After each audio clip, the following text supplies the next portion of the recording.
Muy buenas tardes, el día de hoy les venimos a explicar qué es el neopositivismo o también llamado empirismo lógico.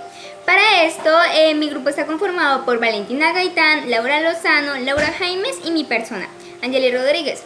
Empecemos con el video. Bueno, empecemos con una definición de qué fue el neopositivismo. Entonces, el neopositivismo fue la visión filosófica nacida del empirismo moderno. Recordemos que el empirismo es una teoría filosófica que enfatiza el papel de la experiencia y la evidencia, especialmente la percepción sensorial, en una formación de ideas y de conocimiento. O sea, ella negaba la verdad absoluta y también afirmaba que toda verdad debía ser puesta a prueba. O sea, en la experiencia del Círculo de Viena, cuyos miembros más representativos durante las persecuciones antisemitas en Europa emigraron a los Estados Unidos, tanto como a Inglaterra, durante un tiempo donde desarrollaron sus ideas. Las principales características que tenía el neopositivismo. Entre ellas tenemos la reducción de la filosofía al análisis del lenguaje, tomando tanto de la ciencia como de la vida común del hombre. El movimiento científico y filosófico formado en Viena en el año 1922 por Miritz, Schlegel y disuelto definitivamente en 1936. Es un conjunto de corrientes filosóficas con ciertos rasgos comunes. Utiliza el método inductivo. Sostiene que la filosofía debe tener el mismo rigor como conocimiento que la ciencia. Establece en cómo son las cosas, no como deberían ser. Es decir, evita introducir juicios de valor. Su objetivo es la descripción de las prácticas contables. No niega la existencia de fenómenos paranormales. De igual forma, esta corriente es denominada como empirismo lógico o empirismo racional. Ya les había dicho esto en un principio, ¿no? Y se ocupa principalmente de la lógica de la ciencia. La doble realidad del lenguaje produce las dos corrientes del neopositivismo como filosofía del lenguaje científico y del lenguaje común. Las dos dependen del principio dogmático que Wittgenstein codificó en su tratado lógico filosófico, a saber que las afirmaciones hechas sobre las realidades existentes solamente tienen sentido si se prueba su verificabilidad. La única excepción a este principio se refiere a algunas de estas afirmaciones: las enunciaciones lógico-matemáticas que no pueden verificarse, pero que gozan de vericidad en cuanto que sus términos de base son verdaderos. Los inicios del siglo XX se caracterizó por el auge del capitalismo, la confianza absoluta en el progreso científico-técnico, la inestabilidad política. Los acontecimientos que marcaron los inicios del siglo XX son la Primera Guerra Mundial, la Segunda Guerra Mundial, la Guerra Civil Española y la Revolución Rusa. Representantes del neopositivismo. Rudolf Carnap, 1891-1970. Fue un influyente filósofo, nació en Alemania, destacado defensor del positivismo lógico. Fue uno de los miembros más importantes del Círculo de Viena. En 1928 publicó 2 libros llamados Pseudoproblemas de filosofía y La estructura lógica del mundo. Vamos a hablar un poco sobre la estructura lógica del mundo. Libro en el que desarrolla una versión formal, rigurosa del empirismo, definiendo todos los términos científicos en términos fenomenalísticos. Pseudoproblemas de filosofía.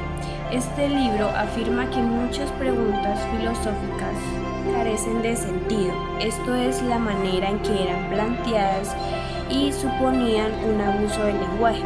Una implicación operacional de esta radical frase se tomó para eliminar la metafísica del discurso humano. Es una posición conocida para Carnap, fue principalmente conocido durante muchos años. Este representante, a pesar de haber sido el fundador del Círculo de Viena, estuvo influenciado por los pensamientos de Carnap y sus obras más importantes son teoría general del conocimiento y problemas de ética. Al igual que los otros neopositivistas lógicos, Moritz rechaza el apriorismo fenomenológico y marca la distinción entre la experiencia inmediata y el conocimiento racional. 1891-1953. Este autor fue profesor en la Universidad de Berlín, Los Ángeles y Estambul. Unas de sus obras más importantes fueron Átomos y Cosmos, Teoría de la Probabilidad, Experiencia y Predicción. Dos series de problemas epistemológicos ocupan gran parte de su pensamiento filosófico-científico: el problema del tiempo y del espacio, y el otro es el problema relacionado con los principios de casualidad, inducción y probabilidad.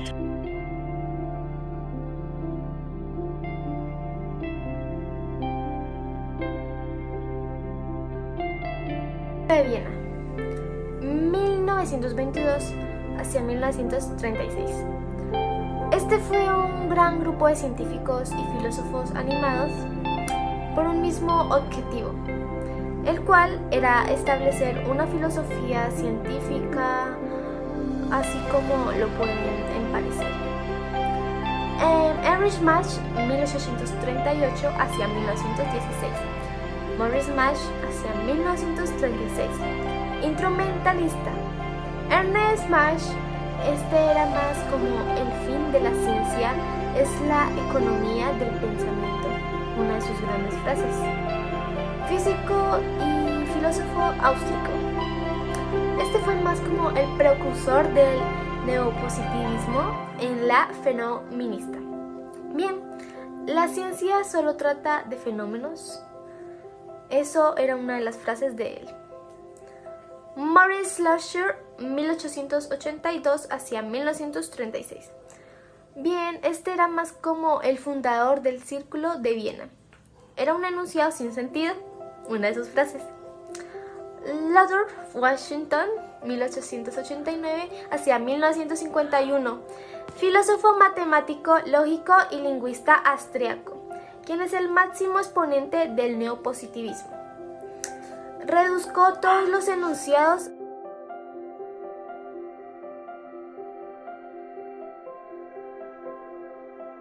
Conclusiones. El neopositivismo es la corriente filosófica que destaca en la filosofía la importancia de análisis del lenguaje y de la metodología científica. Los neopositivistas solo aceptan como tal el significado de las proposiciones analíticas a priori y las proposiciones sintéticas a posteriori. Los enunciados que pueden ser considerados como científicos son los sometidos a la lógica y la planeación empírica. Para el neopositivismo, los únicos conocimientos que nos dan información relativa al mundo son los conocimientos de la ciencia empírica, cuyo lenguaje debe ser fisicalista. El positivismo lógico del Círculo de Viena basa sus fundamentos en la inducción probabilística y el criterio de demarcación científica denominado principio de la verificabilidad. Se afirma la inducción como método de la ciencia. Sigamos con el neopositivismo en el nuevo milenio. Bueno, el extraordinario atractivo que el positivismo lógico del Círculo de Viena ha ejercido y en cierta manera todavía sigue ejerciendo en la filosofía y en toda la cultura occidental se debe en buena medida a que prometía resolver los problemas filosóficos construyendo una imagen más científica de lo que es el mundo.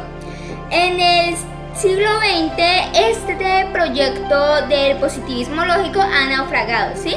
Pero ha dejado como legado una manera de entender la filosofía y la actividad misma del filósofo como la del pensador que mediante su reflexión en estrecho contacto con los resultados más avanzados de las ciencias. Con esto finaliza el video, espero hayan entendido la temática que hemos tratado hoy y que les haya gustado el video. Muchas gracias por su atención.